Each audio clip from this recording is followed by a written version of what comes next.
기획에 적극적으로 참여를 하게 되고 기획이 재밌어질 수가 있습니다. 근데 꼼수부터 배우면 안 돼요.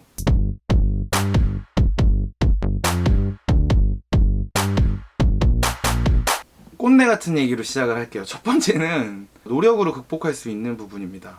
기획을 잘하는 친구들이, 그쪽에 좀 특출난 친구들이 있어요.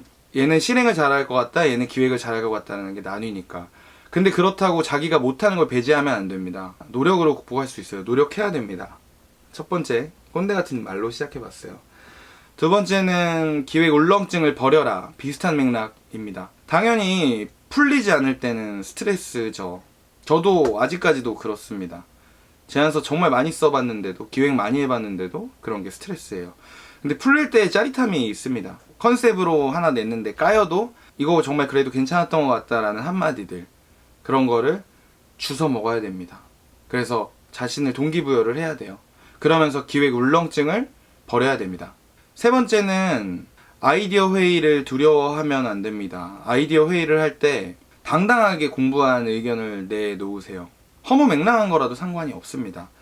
만약에 자신이 까이는 게 너무 두렵고 소심한 성격이다, 그러면 생각했던 내용을 파워포인트에 정리를 한 장 하는 거예요. 글로 정리를 그냥 해도 되는데 뭐 컨셉이라든가 아이디어라든가 이런 거에 대한 얘기를 할 때는 그 PPT에 정리를 해서 그걸 가지고 회의 때 갖고 갑니다. 조용히 내미는 거예요. 그러다 보면은 기획에 적극적으로 참여를 하게 되고 기획이 재밌어질 수가 있습니다.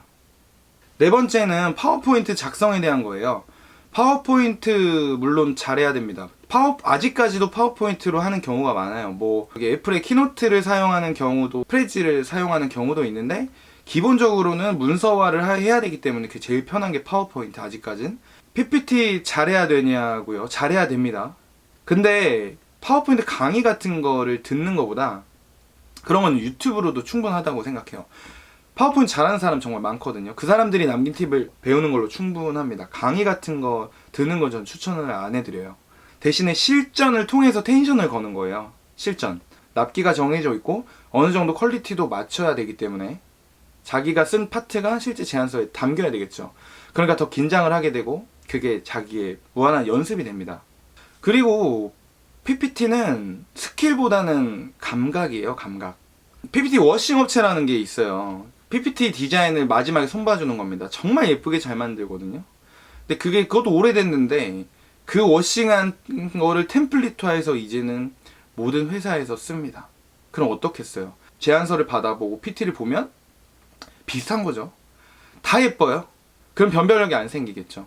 예뻐도 평이한 게 되는 거예요. 감각입니다. 미술 공부를 하라는 이야기가 아니고요. 정말 많이 봐야 된다는 이야기를 하는 거예요. 그 다음은 누구나 이론을 기억하셔야 됩니다. 자료조사, 기초 자료조사 할 땐 물론 책상 앞에서 해야 돼요. 책상 앞에서 하고 책상을 최대한 빨리 벗어나셔야 됩니다. 최소한이 서점이에요. 최소한. 서점에 가면은 관련된 주제의 책도 많고 그 주제를 다른 주제와 합쳐서 다룬 책도 많고 관련 주제를 폭넓은 스펙트럼으로 재구성한 잡지, 전문지 등의 서적을 읽고 활용을 하는 게 더 좋아요. 판을 바꿔야 된다는 얘기예요. 내용적인 면에서 남들이 경쟁사가 생각하지 못할 만한 거를 뽑아내기 위해 노력을 해야 된다는 거예요.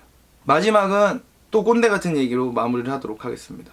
진심을 다해야 됩니다. 진심을 담지 않으면 효율성만을 추구하게 됩니다. 그래서 편하고 어떻게 하면은 튀고 어떻게 하면 빨리 쓰고 다른 걸 또 쓸 수 있을까? 그러다 보면은 복붙을 하게 되고 쓰던 거 그대로 쓰게 되고 건 하나하나에 마음을 담다 보면 공을 많이 들이게 되겠죠. 그리고 누구보다 더 잘하고 싶고 그러다 보면 조금은 다른 그 기획이 탄생을 하겠죠. 업계 대부분 제안서 쓰고 기획서 쓸 때 정말 중요한 것 중에 하나가 영업이라고 합니다. 발주처 담당자나 관리자 혹은 예상 심사위원을 공략하는 거예요. 일리 있는 얘기이긴 합니다. 근데 꼼수부터 배우면 안 돼요. 꼼수부터 배우면 제가 지난 회에 말씀드렸던 것과 같은 사람이 되는 거예요. 정의롭게 내용과 그리고 진정성으로 나는 이길 수 있다라는 생각으로 시작을 해야 됩니다. 내가 이 회의를, 이 행사를, 이 국제회의를 정말 예술의 경지로 끌어올린다는 그 마음가짐, 정말 거기 오는 모든 사람들을 행복하게 해주고 광고주도 나도 그리고 참관객도 다 행복할 수 있는 그런 행사를 만들겠다라는 마음가짐. 저는 이게 기획자의 가장 중요한 자세라고 생각을 합니다.